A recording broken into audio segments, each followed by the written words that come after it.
একটা গ্রাম যেখানে নামাজ রোজা ভুলে গিয়েছিল মানুষ।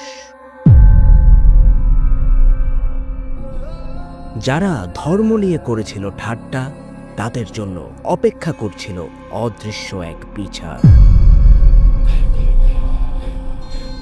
হঠাৎ এক অদৃশ্য শক্তি টেনে নিয়ে যাচ্ছিল তাদের। মসজিদের দ্বার প্রান্তে কে নিয়ে যাচ্ছিল, কেন নিয়ে যাচ্ছিল? ভয় আর রহস্যের জালে তারা খুঁজতে শুরু করলো এক ভণ্ড ইমামকে। কিন্তু যে সামনে আসলো সে কি আসলে ইমাম, বন্ধু, শত্রু, নাকি অন্য কোনো রহস্য? লালসা 2 ইমানের জেগে ওঠার এক রহস্যময় গল্প আসছে মঙ্গলবার দুপুর 2টায়।